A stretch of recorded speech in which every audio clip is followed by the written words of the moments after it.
ইল্লাল্লাহ লা ইলাহা ইল্লাল্লাহ লা ইলাহা ইল্লাল্লাহ মুহাম্মাদুর রাসূলুল্লাহ সাল্লাল্লাহু আলাইহি ওয়াসাল্লাম। আপনাদের খিদমতে আমার আরজ আল্লাহর ওলিরা যা দেখে আপনি আমি তা দেখি না, একটু পার্থক্য আছে। ভাবলে তার রয় সে কাছে, ভাবলে দূরে রয় বিদেশে, সকল কিছুই ভাবনা জুড়ে। আল্লাহর ওলি আর সাধারণ মানুষের ভিতর পার্থক্য আছে। একজন পিতা যিনি ছোট বাচ্চা বয়স, উনি তো চাইবই কিছু খাম, এটা খামো, তেলের জাতীয় জিনিস বেশি খাম, গ্যাস হয়, পেটে অসুস্থ হয়ে যায়, কত কিছু মনে রং লাগে যে মনে ছোট বয়সে চায় না। আপনারা হয়তো চায় না, আপনারা জন্মগত সবাই হালবাড়ি মানুষ, আমার চায়, আমি ছোট মানুষ, আমার কথা কই, এই এলাকার কথা কেন অন্য এলাকার কথা কইতেছে আর কি। আপনারা তো সবাই ভালো, তো মন চায় কত কিছু এদিক সেদিক করবার, বাপে কয় মায়ে কয় বুঝায় এরা করো কেন, এটা ভালো না। কারণ বাপ মায় যারা ভালো না, কি ভবিষ্যৎ জানছে, বলে কি এটা করেন, এটা করলে তুমি গাছ উঠা ডালের মাথায় বসে তুমি গোড়া কাটে না, তুমি পেরে যাবে গা। দেখা যায় 5 মিনিট পরে লোকটা পড়ে গেছে, তাহলে কি লোকটা গায়েব জানতো? আপনার কথা এমন হয় গায়েব জানতো? গায়েব জানতো না। ওটা আমার অভিজ্ঞতার আলোকে বলছে, কথা ঠিক আছে না? গায়েবের মালিক কে? আল্লাহ। গায়েব একমাত্র আল্লাহ জানে, আল্লাহ কেউ গায়েব জানে না। তবে আল্লাহ তার রাসূলকে এবং রাসূলের প্রতিনিধি পৃথিবীর বুকে যারা করবেন নায়েবে রাসূল, তাদেরকে কিছু ফেরাসাতের ক্ষমতা দিছে, গায়েব না। আল্লাহ জানে, তাই জানে। আলহামদুলিল্লাহ। একটা ঘটনা আপনারা শুনেন। মানিকগঞ্জের যিনি প্রতিষ্ঠাতা হযরত মাওলানা আলহাজ মোহাম্মদ আজহারুল ইসলাম সিদ্দিকী সাহেব, বড় মাপের আল্লাহর ওলি ছিলেন আজহারুল ইসলাম সিদ্দিকী সাহেব। ওনার জীবনের ছোট্ট একটা ঘটনা আমি বলি। চরমনের দরবারে সবাই নাম শুনছে। চরমনের দরবারের প্রতিষ্ঠাতা হলো সৈয়দ ইসহাক রহমতুল্লাহ আলাইহি, উনি প্রতিষ্ঠাতা চরমনের দরবারে। উনি যখন আসছিলেন মানিকগঞ্জে, আসার পরে ওনার মুরিদ ছিলেন মানিকগঞ্জের প্রতিষ্ঠাতা আজহার সাহেব হুজুর, ওনার মুরিদ ছিলেন উনি। উনি যাওয়ার পরে হুজুরে খুশি করে, হুজুর বলছিলেন কিছু ঈসা মাছের ভর্তা ভাত নিয়ে গেছিলেন। আল্লাহর ওলি ইসহাক রহমতুল্লাহ আলাইহি উনি খুশি হয়ে বলছিলেন মুরিদ যে, তুমি দোয়া করে দিলাম তোমার দালান হবে, দালান হবে, দালান হবে। 3 বার কথাটা বলছিলেন। ভাষা আইসা তো আজহার সাহেব হুজুর অনেক খুশি যে আমার হুজুর আজকে আমার জন্য দোয়া করে দিছে। 3 বার বলছিল দালান হবে, পরে বলছিলেন উনি যে আজকে মানিকগঞ্জের হুজুরের বাসা হলো 3টা, কোন আলহামদুলিল্লাহ। উনি তখন বলছিল যে আমার হুজুর, উনি যদি 6 বার কইতো 6 আল্লাহ দালান দিত। আল্লাহর ওলিদের জবান লিসান মাউলিয়া সাইফুল্লাহ, আল্লাহর ওলিদের জবান আল্লাহর কুদরতি তরবার। আল্লাহর ওলিরা যদি একটা মানুষের জন্য দোয়া করে, আল্লাহ তাকে পক্ষ থেকে তা কবুল হয়ে যায়, আল্লাহ তা কবুল করে। যেরকম সুবহানাল্লাহ। মানিকগঞ্জ দরবার শুনে আমি এখন থেকে শুরু করা ফজর পর্যন্ত বলতে পারবো, তাও শেষ হবে না। মানিকগঞ্জে এখনো জীবিত আছে একজন লোক, সবাই চেনেন অনেকে যারা পুরান মানুষ, তুফান আলী করে নাম। ডাক্তার লেখা দিছে আপনি 1 মাসের বেশি আর বাঁচবেন না, 1 মাস ডাক্তার লেখা দিছে। আমাদের হুজুরের কাছে আসছে, হুজুর 1 মাসের বেশি বাঁচুন না, ডাক্তার লিখে দিছে, এই যে কাগজপাতি 20 লাখ টাকা আপনার আমি দিলাম, আপনি আমরা বাঁচায় নেন। হুজুরকে নাউজুবিল্লাহ, বাঁচানো মানে আল্লাহ, আমি বাঁচানো মনে। আমাদের হুজুর বলছেন বাঁচানো মানে আল্লাহ। তবে আপনি নিয়মগুলো পালন করতে পারেন। তবে ডাক্তার তো হায়াতের মালিক না, 1 মাস দিলে কি আল্লাহ ছেলে অনেকদিন বাঁচবেন। আজকে প্রায় 30 বছর পার হয়ে যায়, এখনো তো হয় না জীবিত। কোন সুবহানাল্লাহ। আল্লাহ রুলিদের জবান আর সাধারণ মানুষের মধ্যে পার্থক্য আছে। এটা হিসাবপত্র অন্যরকম। উনি যা দেখে আপনি যা দেখেন না। ওনার একটা ইশারায় আপনি আমি, আপনার আমার কথা ঘরের বিবি শুনতে চায় না, আপনার আমার কথায় ছেলে সন্তান শুনতে চায় না, আপনি আমি কথা দুইজন মানুষই তো চালাইতে পারি না, দেখা তার চলে যায়। উনি একক মানুষ, আল্লাহর ওলি মানিকগঞ্জের হুজুর, বর্তমান হুজুর একক মানুষ, লক্ষ লক্ষ মানুষ তার ডাকে ইশারায়। বাপে ভোটে দাঁড়াইছে, উনি যদি বলে ভোট দিও না, বাপে ভোট দিও না, তুমি ভোট দিবা না, কারণ আল্লাহ ওলিদের তাই ভাবে ভালোবাসতে বিশ্বাস করছে। আপনি আমিও যদি আল্লাহ ওলিদের ভালোবাসি বিশ্বাস করি, তাহলে আপনার আমার জীবনে কল্যাণ হবে। যেরকম সুবহানাল্লাহ। একটা উদাহরণ দিয়ে সম্মানিত বন্ধুরা, আপনার জ্ঞান যদি থাকে 5 কেজি, আপনি একটা মেয়ের বিবাহ করে নিয়ে আসছেন, তার জ্ঞান যদি হয় আরো 5 কেজি, জ্ঞান বাড়ছে কিনা? একা মানি বোকা, একা একটা ব্যবসা করতে গেছেন, একটা কিছু করেন, আপনি ধোকায় পড়ে যান, আপনি লস হয়ে যায়। বিবির সাথে পরামর্শ করেন, 10 কেজি দুইজনের বুদ্ধি হয়েছে, চাইলে বিবির বুদ্ধি যদি 5 কেজি নিছেন, একটা যে যেই রানে থাকেন তার বন্ধু আছে না নাই? যে ইমামতি করে দেখেন আরেকজন ইমাম সাহেবের লাগে তার খাতির, যিনি গার্মেন্টসে চাকরি করেন তার গার্মেন্টসে বন্ধু আছে, যিনি ক্ষেত খামারে আপনারা যারা কৃষি কাজ করেন বন্ধু আছে না? খেতে গেলে তো কিরে শরীর মধ্যে আসে নাই কে, ও মনে হয় তাহলে আজকে একটু পরে লাঙ্গল দানি একটু পরে আছে না? প্রত্যেক কারণে যুবক বন্ধুরা থেকে শুরু করে যে যার যার অবস্থানে নিজস্ব বন্ধু আছে। দুনিয়ার বুকে আপনি বাঁচবেন কয়দিন? 100, 150, 200, 300 বললাম বাঁচবেন, মরে যাবেন, মরণ তো হবে কোনো একদিন। কোন কোন ব্যক্তি মরণ বিশ্বাস করেন? আল্লাহু আকবার। আলহামদুলিল্লাহ, হাত নামান। আল্লাহ আমাদের সবাই মাফ করে দাও, আমরা বিশ্বাস করি, মাফ করে দাও। মরণ সবাই বিশ্বাস করে। এই দুনিয়ার একটা বন্ধু বানালেন, আখেরাতের কি বন্ধু বানানো দরকার আছে কিনা? আখেরাতের একজন বন্ধু বানানো দরকার আছে। যে কথা বলতেছিলাম, এই আল্লাহর ওলিদের কাছে কেন যাইবেন, গেলে কি হয়? হযরত শাহজালাল রাহমাতুল্লাহ আলাইহি বলেন, আল্লাহর ওলিদের কাছে গেলে মানুষের ভাগ্যের পরিবর্তন হয়। মানিকগঞ্জ দরবার শরীফে যত মানুষজন যায়, প্রথম পর্যায়ে দেখলে মনে হয় কত বড় মুফতি সাহেব আইছে রে, কত বড় মুহাদ্দিস সাহেব, শাইখুল হাদিস, কত দেখলে যারা পুরান মুরিদ আছে আপনারা দেখে মনে হয়, দেখলে কি বুঝা যায় উনি জেনারেল শিক্ষিত, দেখলে কি মনে হয় উনি মাদ্রাসায় পড়ে নাই, তা তো মনে হয় না। দেখলে মনে হয় কোন মসজিদে না জানি বড় একটা মুফতি সাহেব মাদ্রাসা শাইখুল হাদিস, তাই তো মনে হয়। এই জন্য কিন্তু আসলে তো তা না। এটা কারণ কি? আল্লাহর ওলির কাছে গেছে, কুড়িয়ারা জিনিস দিছে, জিকির করবার কইছে, সুবহানাল্লাহ, আলহামদুলিল্লাহ, লা ইলাহা ইল্লাল্লাহ, জিকির করছে, ভিতরে আলো আসছে, জীবনের পরিবর্তন হয়ে গেছে। এখন মাথায় জুব্বা টুপি দেয়, কন্যা সুবহানাল্লাহ। এই জুব্বা, এই টুপি জোর করে কাউরে পরানো নেয়। ভিতরের মানুষে যদি বোঝে, ভিতরের মানুষের মাথায় আগে টুপি উঠছে, বাইরের মানুষের মাথায় পরে উঠছে। আল্লাহর ওলিদের কাছে কেন যাইবেন? বন্ধু, একটা মানুষ দেখেন, একজন বিড়িখোর আরেকজন মুয়াজ্জিন, যদি কারণ থাকেন বেদবি নেন না, আমি বুঝানোর জন্য বলতেছি আর কি। আপনাকেও কইতাছি না, আমি আপনাকে ভালোবাসি সবাই মন থেকেই, আপনাকে উদ্দেশ্য করে বলতেছি না, আমি হলো বুঝানোর জন্য আর কি। কেউ বেদবি নেন না, আমার ভুল বুঝেন না যে হুজুর মানিকগঞ্জ চায়া কিছু কয়ে হয়ে গেল আর কি, বৈকা দিকে দিয়ে গেল, ভুল বুঝেন না, কেউ বেদবি নেন না, বুঝানোর জন্য কইতাছি আর কি। বা একজন বিড়িখোর আরেকজন মুয়াজ্জিন সাহেব একসাথে যদি কিছুদিন চলাচল করে, মুয়াজ্জিনও বিড়িখোর হইতে পারে, বিড়িখোর মুয়াজ্জিন হইতে পারে, দুইটি হইতে পারে। কথা ঠিক কিনা? কেমনে? বিড়িখোরের যদি আত্মার শক্তি বেশি থাকে, কইব কি, হুজুর সারাটা জীবন বেড়া তো মসজিদে খালি আজানি দিলেন, বিড়ির যে কি সাপ, টান দিয়ে দেয়, টান দিলে যে কি সুখ, টান টান তো দেন নাই, এই বুঝে বুঝে কইতে দিতে কোন একদিন দেখা যায় হ্যারেজিক নিয়ে গেছে, দুইজন মিলে টানা শুরু করছে। তার মানে বিড়িখোর যিনি, ওনার আত্মার শক্তিটা বেশি, বুঝে বুঝে ওদিক নিয়ে গেছে।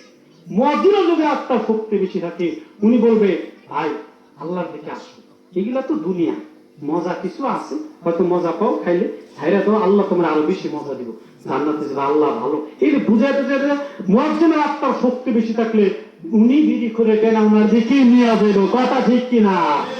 দুইটা আত্মা একসাথে হইলে তুলনামূলক যে আত্মার শক্তিটা বেশি, যেমন দুইটা ছোট, একটা ছোট চুম্বক আর একটা বড় চুম্বক, ছোট চুম্বক আর বড় চুম্বক একসাথে রাখলে বড় চুম্বককে কখনো চাইলে ছোট দিক যাবে না, ছোট চুম্বককে আকর্ষণ দেওয়া ছোটটা বড় দিক চলে যাবে, ছোট তখন বড়টার যে গুণ ছোটটার ভিতরে আসা শুরু করবো। কথা ঠিক কিনা? পাথরের সাথে মানুষ বলে যে লোহা সে থাকতে থাকতে, লোহা চুম্বকের সাথে থাকতে থাকতে লোহার ভিতরে চুম্বকের কিছু শক্তি ঢোকে। কথা ঠিক কিনা? তাই যদি হয় তাহলে একজন আল্লাহর ওলির কাছে আপনি আমার মতো সাধারণ মানুষ যারা আছি, দুনিয়ার ক্ষেত্রে মানে চলতে ফিরতে কত এদিক সেদিক হয়ে যায়, একজন আল্লাহর ওলি, উনি সাধনা করে আল্লাহ প্রদত্ত নায়েবে রাসূল, উনি একজন পবিত্র আত্মা, পরমাত্মা, উনার কাছে গেলে আপনার আমারও এই জীবনের ভুল ভ্রান্তি হয়ে ভালোর পথে আসা যাবে। জোরে বলেন সুবহানাল্লাহ। লক্ষ লক্ষ মানুষ বিপদে গামী ছিল, যারা ছিল অন্য লাইনে, বললাম না, একটা ছোট্ট উদাহরণ দেই, আপনাদের পরিচিত ভাই হযরত আলী ভাই, উনি অন্য লাইনের ছিল, আজকে কি আছে? আজকে নেই। মানিকগঞ্জ উনি গেছে আপনাদের সামনে, উনি যা হুজুরের কাছে জিজ্ঞাসে বায়াত হয়েছে, জিকির আজগার করছে, ভালো জীবনের পরিবর্তন হয়েছে। ওখানে গেলে আপনার কাউরে হুজুর বকাবাজি করবে না, হুজুর কখনো কারে বকাবাজি করে না, ধমক দেয় না, ভালোবাসা। আপনার জীবনে কত আল্লাহর নাম শুনছেন, আব্দুল কাদের জিলানী রহমাতুল্লাহ আলাইহি, গাউসুল আজম কুতুব রহমাতুল্লাহ আলাইহি, গাঙ্গুর রহমাতুল্লাহ আলাইহি, শাহাদাত রহমাতুল্লাহ আলাইহি, শাহপরান রহমাতুল্লাহ আলাইহি থেকে শুরু করে জানজানবী রহমাতুল্লাহ আলাইহি, কত বড় বড় আল্লাহর নাম শুনছেন না? আবু হানিফা রহমাতুল্লাহ আলাইহি শুনছেন না? শুনছেন। আল্লাহর ওলি কেমন হয় দেখছেন নি জীবনে? দেখতে হইলে মানিকগঞ্জ দরবার শিবে একবার দেইহা আসে। মুড়ি দেওয়ার কথা আমি বলি না, মুড়ি দেওয়া মানে এটা মনের ব্যাপার, বন্ধু হইবেন আপনি। তার মানে আমি আজকে গার্মেন্টসের ব্যবসা করি, হ্যাঁ আমার ভালো লাগে, ওতে ব্যবসাটা ভালো বুঝি, কাছে ভালো লাগে, বন্ধুত্ব করলে সমস্যা কি? বন্ধুত্ব তো মনের ব্যাপার। আপনার যদি মনে হয় যে উনি সত্যিকার নায়েবে রাসূল, ওনার ভিতরে দুনিয়ার লোভ লালসা, মেয়েলি লোভ, টাকার লোভ, কোন ধরনের লোভ লালসা, হিংসা বিদ্বেষ কোনো কিছুই নাই ওনার ভিতরে, ওনার মাধ্যমে আমি আল্লাহ পর্যন্ত বুঝতে পারি, ওনার আমি আমার মনিব মানি তথা পীর, ওনার রাস্তা দিছে মানলাম, এটা কি শিরিক বাধা রয়েছে কিছু? এটা কি শিরিক হয়েছে? একটা হুজুরের মাইনা কোরআন শরীফ শিখলে কি শিরিক হয়? একটা মাস্টার্স পড়ছেন, একটা স্যারের মাইনা পড়ালেখা শিখছেন, শিরিক হয়েছে কোনো? বেদাত হয়েছে? কারণ আপনারা কারণ জোরে কারণ বেদাত হয়েছে? শিরিক তো হয় না। কি লেখা হুজুরে মানছেন? পড়াটা শিখার লেখা। একা একা বইতে থাকলেও পড়া হয় না। একা একা যেমন ড্রাইভিং করার আগে তাদের বই থাকে, বইতে সব লেখা থাকে, প্রথমে একটা ক্লাস করবেন, তারপরে কি করবেন, কখন এক্সিলেটর ধরবেন, কখন গিয়ার চাপ দিবেন, কখন ফুয়েল চেঞ্জ করবেন, কখন তেল দিবেন, সব কিছু লেখা থাকে। আপনারা জ্ঞানী মানুষ, আপনারাই করবেন। একটা মানুষ যখন সবকি পুরা বই মুখস্থ কইরা গাড়ি দেন, গাড়িকে চালায় পারবো? আপনারা কোন একটা মানুষ গাড়ি কেমনে চালাবে সবকিছু ড্যামো ম্যামো সব মুখস্থ করছে, এবার কি তারে গাড়ি চালাইতে দিলে গাড়ি চালাতে পারবো? পারবো না, কারণ উনি থিওরিটিক্যাল মুখস্থ করছে, প্র্যাকটিক্যাল উনি মুখস্থ করে নাই। আরেকটা মানুষ গাড়ি কেমনে চালাইলে মুখস্থ করে নাই, কিন্তু উনি একটা মানুষ গাড়ি চালাতে পারে, তার কাছে কিছুদিন ঘুরে ঘুরে গাড়ি চালানো শিখছে, উনি চালাই পারবো না? পারবো, কারণ উনি থিওরিটিক্যাল জানে না, কিন্তু প্র্যাকটিক্যাল জানে। আপনি আমি হলাম কোরআন শরীফ প্র্যাকটিক্যাল জানি, যত বড় আলেম দিন হোক না কেন কোরআন শরীফ জানে, হাদিস শরীফ জানে, মানে থিওরিটিক্যাল জানছে কেমনে চলবো, কেমনে খাইবো, কেমনে ঘুমাইবো, কেমনে মুরব্বীদের সম্মান শ্রদ্ধা করবো, কেমনে মানুষের সামনে কথাবার্তা বলবো, কেমনে মানুষকে ভালোবাসবো, কিছু ইসলাম, কিছু রাসূল, কিছু সাহাবীরা কি হিসাবপত্র সবকিছু জানছে। নিজের জীবনে বাস্তব রূপ দিতে গেলে যিনি জানে এমন একটা ড্রাইভার নামক পীরের কাছে যাওয়া লাগবে। জোরে গান সুবহানাল্লাহ। তাই তো কবি এই জায়গায় তো কবিরা কত কথা বলে, কোরআন হাদিস পত্র ভরা, ঠিকানা তার জগৎ জোড়া, কোথায় আছে সে মনোচোরা, সুধাও মানুষের। একা একা তো হবে না, একা একা কোনো কিছু হয় না। আপনি পৃথিবীতে আইছেন একা একা পারছেন না, বাপ মা ওসিলা লাগছে, সবকিছু যদি ওসিলা লাগে, আপনি কোন একদিন কবরের মধ্যে চলে যাবেন, পৃথিবী আমরা বুক ছিন্ন করে কোন একদিন চলে যাব। বোবা কান্না জিজ্ঞাসায় ক্ষত বিক্ষত দেহখানি পড়ে থাকবে ঘরের সামনে, কত মানুষ আসবে জীবনের শেষ দেখাটা আপনার আমার দেখার জন্য। তার আগে মহান মাবুদ বানাইলো, তার একটু চেনা জানার দরকার ছিল। যে মাবুদ বানাইছে কবরে প্রশ্ন করা হবে, মান রব্বুকা ওয়া মা দীনুকা ওয়া মান নাবিয়ুকা। প্রথম প্রশ্ন তোমার রবকে, এই প্রশ্নের উত্তর দেওয়া যাবে না যদি রবরে না চিনি। এইখানে না চিনলে তারে চিনব তারে কেমন করে, এইখানে না চিনলে তারে চিনব তারে কেমন করে। ভাগ্যেতে আখেরে নবী হইলে যদি পাই। এখানে যদি চেনা জানা না হয়, আপনি কবরে যা বিশ্বাস করেন কেমনে চিনবেন? আপনি যদি আজকে ইংল্যান্ডের প্রেসিডেন্টকে কেউ যদি না চিনে সামনে দাঁড়া করেন, আপনি কি চিনবেন? চিনবেন না। তাই যদি হয় কবরের মধ্যে যখন প্রশ্ন করা হবে মান নবিয়ুকা, তোমার নবীকে, আপনি নবীরে কেমনে চিনবেন? প্রশ্ন আসে কিনা বন্ধুরা? আল্লাহরে চিনলেন না আপনি, আল্লাহরে জানলেন না, আল্লাহর সাথে আপনার আত্মার সম্পর্ক আপনি তৈরি করলেন না, তবে আপনি তার সাহসে কিভাবে যখন আল্লাহ প্রশ্ন করবো ভয়ঙ্কর ফেরেশতা দিয়া, সেখানে বাতি নাই, কোনো ঘর বাড়ি ভালো আরাম আছে ব্যবস্থা নাই, ফেরেশতার ঘুর দুনিয়া কামা বাইরা ফেরেশতা যারা কিছু শোনে না, চোখে দেখে না, শুধু আসবে প্রশ্নের জন্য। উত্তর হইলে না পাইলেন, যদি উত্তর না হয় তখন আপনি কি করবেন? আল্লাহর চিনা জানার দরকার আছে। আল্লাহর না চিনা কবরে গেলে তখন কি হবে?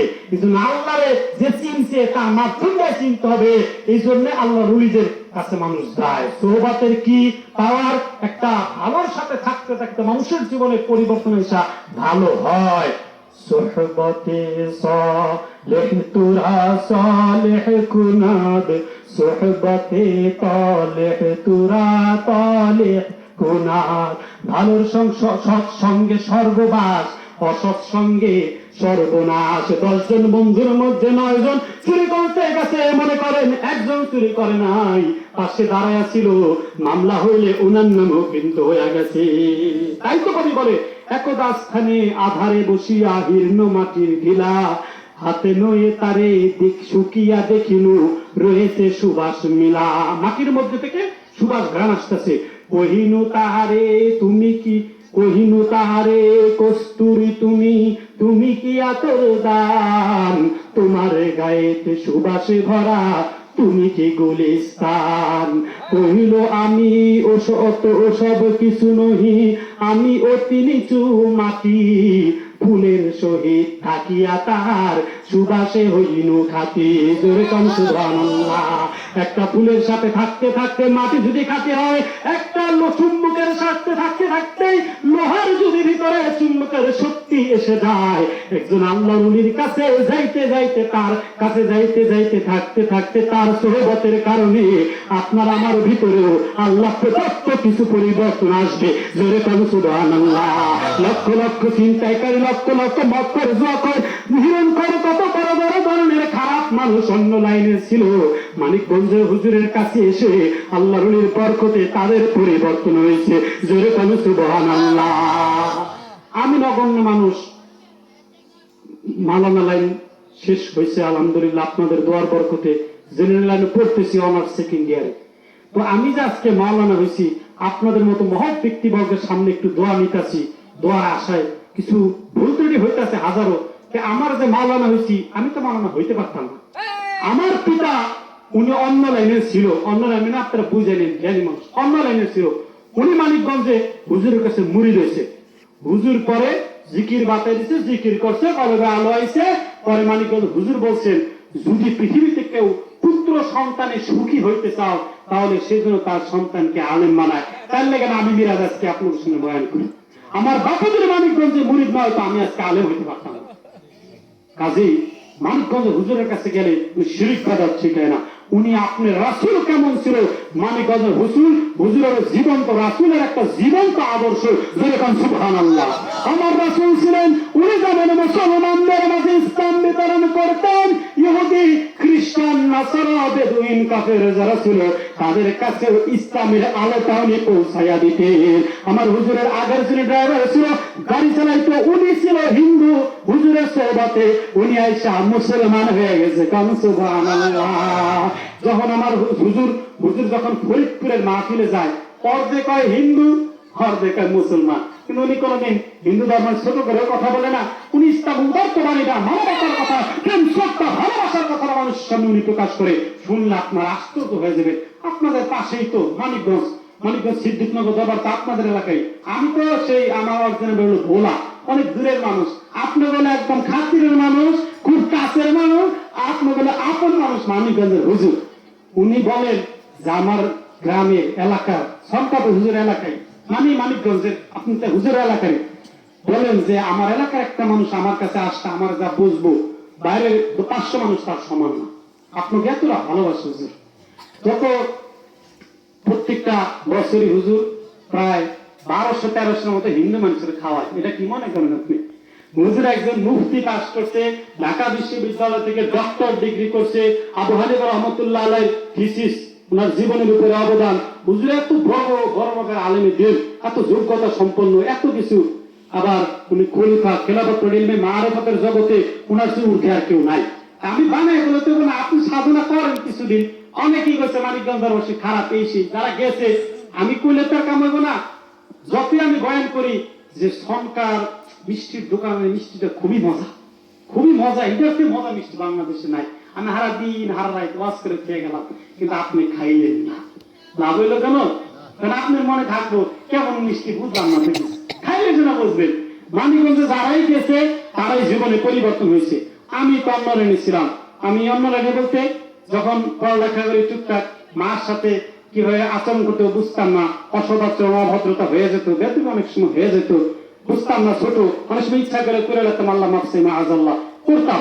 মানিকগঞ্জ হুজুরের কাছে, ওনার কাছে বেশি বেশি গেছি, সোহবত এখতিয়ার হয়েছে, কাছাকাছি বসা, কাছে যাওয়া, ওনার কথা শুনছি, জিকির আজগার হয়েছি, জীবনে পরিবর্তন হয়েছে। এখন আমার মায়, আমি দূরে থাকি, মায় থাকে আশুলিয়া, নামাজে দাঁড়াইলে আমার নামাজ পড়েই আমার জন্য চোখের পানি ছাইরা আমার মায় দোয়া করে। কি মনে করেন আপনি? এতটা পরিবর্তন একজন আল্লাহর ওলি করছে। আপনারা সবাই ভালো, আমি জানি। অন্য এলাকার কথা বলি, যাদের টুকটাক টুকটাক নেশার অভ্যাস আছে, সবাই চায়। আমি সত্য কথাই বলতেছি, সবাই চায় রাত্রেবেলা না রে কালকে খান না, খাইয়ে দিলাম। সবার মন্দির তো ভালো, মানুষ মানবতা প্রেমী। আজকে আসার সময় আমরা রাস্তা চিনে বারবার জিজ্ঞেস ভাই সংখ্যা গুণী, একজনে জিজ্ঞাসা 5 জন কইছে, ভাই আমি উত্তর দিত ভাই এদিকে এদিক। মানুষের মন ভালো, সবাই চায় ভালোটা, সবাই চায় মানবতার দিকে, সবাই চায় কেমনে মানুষ উপকার করি, মানবতার কথা সবাই বলে। যেমন মানিকগঞ্জের হুজুর হিন্দু খাওয়ায়, গরু খাওয়ায় না, কেউ বুঝবেন না এই যে মানে হুজুর গরু খাওয়ায় না, ভেরি ছাগল, ওনাকে ধর্মে যেটা আর কি ওইটাই খাওয়ায়। এই তো মানবতার জন্য আপনার সবাই অনেকেই যার এরকম যে যাই হোক, কেউ হয়তো বিড়ি খায় না, অন্য একটা খারাপ গুণ থাকতে পারে না, যার ভিতরে যেটা একটু এদিক সেদিক সবাই ভালো জানে, তবে ঠিক কিনা? আমি হুজুর, আমি ওইটা বোধহয় বিড়িটা খাই না, অন্য খারাপ গুণ 10টা আমার মধ্যে আছে, এক বিড়ি খাওয়াই কি এটা আপনারা খারাপ মনে করেন খালি? হয়তো খায় পরে সারবানে আস্তে আস্তে। ওই যে শুরুতে কিন্তু ঘটনা বলছি, ঘটনা মানে আসেনি, মসজিদের নববীর ভিতরে দাঁড়ায় পেশাব করছে, ধাক্কা কিন্তু দেয় নাই। ঘটনা মনে আছে আপনাদের? ধাক্কা দেয় নাই, ভালোবাসা দিচ্ছে। খারাপ টাইমে যারা আছে একটু ভালোবাসা দেন। ভাই আসো, মানিকগঞ্জে দরবার শরীফে কত মানুষ গেছে, ভালো হয়েছে, জীবনে পরিবর্তন। তুমিও তো চাও ভালো হইতে, কিন্তু চেষ্টা করো রাত্রে নিয়ত করে আমি আর যাম না, এই খারাপ টাইম একটু হয়ে গেছে গা, চুরিদারি অমুকে কষ্ট দা মারলাম, একটু খারাপ কথা হয়ে গেছে গা, আরে জনম দুঃখিনী মা, মার সাথে একটু খারাপ আচরণ হয়ে গেছে, বাপের সাথে হয়ে গেছে, মাপ চাই, দেখ ভালো হয়ে গেছে গা, আর জীবনে এগুলো করুন না। আবার দেখা যায় পরের দিন পরিবর্তন হওয়া হইলো না। একা একা আসলে হয় না ভাই, আপনারা চান সবাই ভালো হইতে, যদি কেউ অন্য লাইনে থাকে থাকে, কিন্তু কেমনে ভালো হইবেন সঠিক রাস্তাটা হয়তো অজানা হয়ে গেছে, এই কারণে হয় নাই। মানিকগঞ্জ দরবার শরীফে সবার উদাত্ত আহ্বান, কাউরে বলি না মরিদ হওয়ার কথা, দেখবেন, চাইবেন, ভালো লাগলে বন্ধুত্ব করবেন। আপনি যেই লাইনে হন, একটা উস্তাদ মানেন, আপনি আল্লাহরে পাইবেন, আপনার জীবনের পরিবর্তন হবো। একটা মানুষ উস্তাদ মানলে সমস্যা কি আছে? যদি মনে করেন ওনার ভিতরে খারাপ কিছু নাই, উনি আমার টাকা নাই না, পীর ধরা মানি, পীরে আপনার পালের বলদ দিব না, পীর ধরা মানি পীরের আপনার বাড়ি বলদ নেওয়া না, পীর ধরা মানি টাকা পয়সা দেওয়া না, পীর ধরা মানি তারে সেজদা দেওয়া না, পীর ধরা মানি পীর ধরা মানি বাপ মানে মায়ের করে না, পীর ধরা মানি অসৎ উপায়ে টাকা উপার্জন করে না, পীর ধরা মানি সুদ খাওয়া না, পীর ধরা মানি পীররে ভজন করে না, পীররে খুশি করার জন্য এটা ওইটা বিভিন্ন কিছু এগুলো করে না। পীর ধরার মানে হলো একজন ভালো মানুষের পরিণত হয়ে আল্লাহর ওলি হওয়ার চেষ্টা করা। পীর ধরার মানে হলো আমি একজন মহৎ মানুষ, রাসূলের আশিক, রাসূলের প্রেমিক, আমি আল্লাহর মহব্বতুল্লাহ, আল্লাহর ভয় কাজ করবে, কিভাবে আল্লাহ পাবো তার একটা গাইডলাইন, একটা মাধ্যম হলো ওস্তাদ পীর। জয় করুন সুবহানাল্লাহ। শিরক বিদআতের কিছু নাই এখানে, মানিকগঞ্জ দরবার শরীফে কোনো শিরক বিদআত নাই। কাজেই সম্মানিত আল্লাহর আশিক পাগলেরা, এই যে কথা ছিল, কিভাবে রুহুর কথা হয়েছে আপনাদের সামনে, কলব নিয়ে আলাপ আলোচনা হয়েছে, দেহ রুহ। আমাদের হুজুর উনি প্রায় লক্ষ লক্ষ মানুষকে চিকিৎসা করে কোনো টাকা ছাড়া। এটা আপনি কি মনে করেন? কোন মানুষকে টাকা ছাড়া চিকিৎসা করে, বিনিময় আল্লাহ দেব। উনি বলেন ইন্নামা নুতিমুকুম লিওয়াজহিল্লাহি লা নুরিদু মিনকুম জাযাআ ওয়া শুকরা, আমি তোমাদেরকে মানবতার জন্য করি, আল্লাহ আমার প্রতিদান দেব, মানুষকে দেব, আল্লাহ দেব। সুবহানাল্লাহ। কাজেই এই নগণ্য বান্দা অনেকক্ষণ সময় আপনাদের সময় নষ্ট করছি, হয়তো গোছায় যেভাবে কথাবার্তা বলতে হয় কিছু আমি বলতে পারি নাই। ভালোবাসা রেখেন আমি অধমের প্রতি, আর আপনাকে ভালোবাসার মানুষ, আপনাকে মানিকগঞ্জ হুজুর উনি বলছে যদি কোনোদিন বিপদে পড়েন আর আমার যদি একটা টেলিফোন খালি করেন, আর এই পাখির কানে যদি খবর আসে যে অমুক বন্ধু, অমুক মুরিদ, অমুক আত্মীয়, আমার দেশি মানুষ, অমুক খাতিরের মানুষ বিপদে পড়ছে, এই মানিকগঞ্জের হুজুর মাওলানা মঞ্জুর ইসলাম সিদ্দিকী সাহেবের কানে যদি আসে, যে কোনো বিনিময় হোক, আল্লাহর পক্ষ থেকে আপনাদের উদ্ধার করার চেষ্টা করুন। সুবহানাল্লাহ। মানিকগঞ্জ দরবার শরীফে যে সবকটা হয়, জিকিরটা করলে কি লাভ, এই জিকিরটা করলে কি লাভ, কিছুক্ষণ মধ্যে আমি ছাইরা দেব ইনশাআল্লাহ, অনেকক্ষণ বলতেছি জিকির করলে কি লাভ। মানিকগঞ্জের দক্ষিণ এলাকায় এক লোক জিকির করছে, হুজুরের কাছে মুরিদ ছিল, সকাল বিকাল জিকির করতো। উনি ইন্তেকাল করছে, বাড়িটা ছিল নদীর পাশে, নদীতে ভাঙিয়ে গেছে। 20 বছর পর লাশ বাইরেছে, যেরকম লাশ তাজা কবর রাখছিল, 20 বছর পর জিকিরকারীর লাশ এরকম তাজাই পাওয়া গেছে। যেরকম সুবহানাল্লাহ। শুধু একটা ঘটনা না, এরকম হাজার হাজার ঘটনা।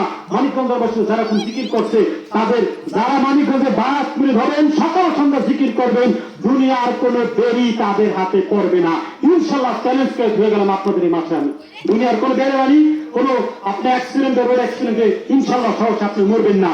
বড় জেল হাজত দুনিয়া যত কিছু আছে, আল্লাহ আপনার হেফাজত করবো, আল্লাহ আপনার হেফাজত করবো। আমি চ্যালেঞ্জ করে গেলাম আজকে এখানে, কারণ আপনি মানিকগঞ্জের একজন আল্লাহ নবীর সাথে আপনি ভায়াত গ্রহণ করছেন, তারে আপনি এবার নিজের শিক্ষক হিসেবে মানছেন, রুহের শিক্ষক, আত্মার শিক্ষক, আত্মশুদ্ধির জন্য আপনি তারে মানছেন। আত্মশুদ্ধি না থাকলে একটা মানুষ মুরব্বীদের সম্মান শ্রদ্ধা করবে না, আত্মশুদ্ধি না থাকলে একটা মানুষ মারে মারবো না, মারে মানবো না, মারে বাঁকাবাজি করবো, ঘরে এটা সেটা উল্টা পাল্টা হয়ে যাবো। আত্মশুদ্ধি যদি থাকে, আত্মা যদি ভালো থাকে, ডাক্তার হইতে পারে, আত্মা যদি ভালো থাকে ইঞ্জিনিয়ার হইতে পারে, লোকটা ভালো। আত্মা যদি ভালো থাকে আলেম না ব্যারিস্টার, কিন্তু সেই লোকটা ভালো। আত্মা যদি ভালো থাকে, আত্ম যদি শুদ্ধ হয়, আলেম হওয়ার শর্ত না, আত্মশুদ্ধি হলে লোকটা এমনি ভালো হয়ে যাবে। জোরে কালু সুবহানাল্লাহ। আত্মশুদ্ধি করা হলো ফরজ, আর বায়াত হওয়া হলো একজন আল্লাহর ওলির কাছে যায় নিজে তার সাথে নিজের মিলান হলো সুন্নাত। আত্মশুদ্ধি করা কি ফরজ। এই আত্মশুদ্ধি একা একা বন্ধুরা হয় না। আলেম হইতে গেলে আলেমের কাছে যাইতে হয়, প্রফেসর হইতে গেলে প্রফেসরের কাছে। বড় একটা ভালো যিনি কৃষি কাজ বোঝে, আপনি কেমনে আম গাছটা লাগাইবেন, কেমনে আপনি ভুট্টা চাষ করবেন, কেমনে আপনি ঢেঁড়স চাষ করবেন, মরিচ কোনটা কোন কালে কোন সময় কোন সিজনে কোন মৌসুমে, এগুলো যদি করেন যিনি জানে ওর কাছে যায়, যেমন যাই না করা লাগে, শিখা লাগে। আত্মশুদ্ধি বন্ধুরা আমার একা একা কখনোই হয় না। যিনি আত্মশুদ্ধি জানেন, যিনি করেন মাস্টার, এমন একজন মানুষের কাছে যায় আত্মশুদ্ধি করতে হয়। জোরে কান সুবহানাল্লাহ। আত্মশুদ্ধি করানো খরচ। আত্মশুদ্ধি হলে জীবন পরিবর্তন হয়ে যাবে। এই যে দেখেন হাদিস শরীফের আলোকে কথা বলি, আর দু একটা কথা বলি শেষ করুন ইনশাআল্লাহ। হাদিস শরীফের কথা, আখিরি জামানার নবী মুহাম্মদুর রাসূলুল্লাহ সাল্লাল্লাহু আলাইহি ওয়াসাল্লাম উনি যদি জায়গায় বসে দোয়া করতেন, আল্লাহ তারে মাফ করে দাও, মাফ হয়ে যেত। উনি দোয়া করছিলেন আব্বাস রাদিয়াল্লাহু আনহু, ইবনে আব্বাস রাদিয়াল্লাহু আনহুর জন্য, ফাক্কিহু ফিদ্দীন, আল্লাহ তুমি তারে দ্বীনের শিক্ষা দাও। আল্লাহ তারে মুফাসসির আউয়াল হিসেবে কবুল করছে।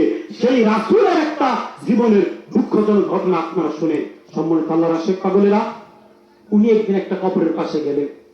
যাওয়ার পরে দেখলেন যে কবরের ভিতরে আযাব হইতাছে। উনি বলে দোয়া করলেন, খুবই ভাবার কথা। উনি দোয়া করলেন, আল্লাহ কবরের আযাবটা বন্ধ করে দাও। আযাব বন্ধ হয় না।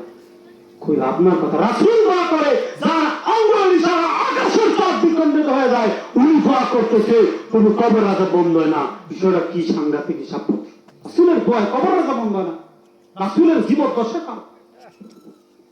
উনি পরে আবার দোয়া করলেন, কবরের আযাব বন্ধ হয় না। উনি পরে কবরের সাথে শুয়া মিশা উনি দোয়া করছেন, কোনোভাবেই কবরের আযাব বন্ধ হয় না। তখন ওহী নাযিল হলো। জিবরাইল আলাইহিস সালাতু ওয়াস সালাম এসে বলতেছেন, হে রাসূল, আপনি যদি ৭০,০০০ বার দোয়া করেন, ওনার কবরের আযাবটা বন্ধ হবে না। আল্লাহর নবী বলতেছেন, ও জিবরাইল, কেন বন্ধ হবে না আমাকে বলে দাও। জিবরাইল আলাইহিস সালাম বলতেছেন, আল্লাহ বলেছেন এই কবরে যে সন্তান আছে তার প্রতি তার দুঃখিনী মা অসন্তুষ্ট ছিল, এমত অবস্থায় তার মরণ হয়েছে, তাই তার কবরের আযাব বন্ধ হবে না। আল্লাহর নবী ভারাক্রান্ত হৃদয় তখন ওই এলাকার যত মানুষ ছিল সবাইকে ডাকলেন। সবাই কবর জিয়ারত করতে আসলো, ওই কবরে কেউ আসলো না। আল্লাহর নবী বলতেছেন, এই কবরের যে আত্মীয় স্বজন জীবিত আছে তাদের ডাকলো, ওর মা কি জীবিত নাই? সাহাবায়ে কেরাম খোঁজ নিয়ে বললেন তার মা জীবিত আছে। আল্লাহর নবী বলতেছেন, আরে ওর মাকে তোমরা ডেকে নিয়ে আসো। তার মাকে ডেকে নিয়ে আসা হলো। আয়েশা বলতেছে, তুমি কি এই কবরে যে শুয়ে আছে তার মা? জনম দুঃখিনী মা বলতেছেন, হ্যাঁ আমি তার মা। আল্লাহর নবী বলতেছে, তোমার ছেলের কবরে তো শাস্তি হইতেছে। মা দুঃখিনী বলেন, আমি তাহলে আল্লাহ রাসূলে বিশ্বাস করলাম। এটা কেমন কথা? আমার স্বামী যতদিন বাঁচা ছিল আমার ছেলে আমার সম্মান দিয়া কথা বলতো, আমারে মানতো। আমার স্বামী ইন্তেকালের পরে আমি যেমন দুঃখিনী মা, আমি নিজে না খায়া বাচ্চা বয়সে শিশু বয়সে তারে খাওয়াইতাম। সেই রাতের বেলা সে যখন আমি ঘুমাইতে পারতাম না, 3-4 বার কইরা আমার ঘুম ভাঙা যাইতো। সে পেশাব করছে কিনা দেখতাম, পেশাবের জায়গায় আমি না শুয়া তারে আমি ভালো জায়গায় শোয়াইতাম। জীবনে কত দুঃখ দুর্দশা আমি না তার জন্য কি না করছিলাম, সব করছি। আমার স্বামী ইন্তেকালের পরে আমার সে তার বউয়ের অধীনস্থ কইরা দিছে। দিলে খাইছি না দিলে নাই, আমার সাথে অনেক দুর্ব্যবহার করেছে। বোনের কষ্টে আমি বদদোয়া দিছিলাম আল্লাহ যেন ওর খারাপ করে। যেহেতু তার আপনি নবী বলতেছেন কবরে শাস্তি হয়, আমি তাহলে ঈমান আনলাম আপনার প্রতি। আল্লাহ নবী বলতেছেন, ও মা গো, আপনি তারে ক্ষমা করে দেন, তাছাড়া আপনার ছেলের কবরের শাস্তি তো কোনোভাবেই মাফ হবে না। আল্লাহ ওই মহিলা বলতেছেন, আমি তো কখনই তারে কিয়ামত পর্যন্ত মাফ করব না। তাহলে শাস্তিও কিয়ামত পর্যন্ত হইতেই থাকবো। দুনিয়ার আগুন লাল, আখিরাতের আগুন কালো। বুঝে মার কি হক কি হিসাব পত্রটা কি? তখন আল্লাহ নবী সাল্লাল্লাহু আলাইহি ওয়াসাল্লাম উনি আর না পেরে বললেন, আল্লাহ, এই মার তুমি কিছু সময়ের জন্য তার কবরের চক্ষু তুমি খুলে দাও। আমি নবী যেভাবে দেখতেছি কবরের শাস্তি, এই মাও যেন তার ছেলের কবরের শাস্তিটা দেখে। আল্লাহ তার রাসূলের দোয়া শুনলেন, মায়ের অন্তরের চক্ষু খুলে গেল। হাদিস শরীফের ভিতর আছে, ওই মহিলা যখনই তার ছেলের কবরে এরকম শাস্তি দেখলো, সাথে সাথে চোখের পানি ছেড়ে দিয়ে বলতেছে, রাসূল আপনি দোয়া করেন, আমি আমার ছেলেকে মাফ করে দিছি, আপনি দোয়া করে দেন ছেলের যেন কবরের শাস্তি মাফ হয়ে যায়। আল্লাহ নবী দোয়া করেছেন, এবার সাথে সাথে কবরের শাস্তি মাফ হয়ে গেছে। জোরে কান সুবহানাল্লাহ। শুধু তাই না, আলকামা রাদিয়াল্লাহু আনহু অনেক বড় একজন জলিল কদর সাহাবী, উনি আল্লাহ নবীর সাথেই থাকতেন। ইন্তেকালের সময় তারও কলেমা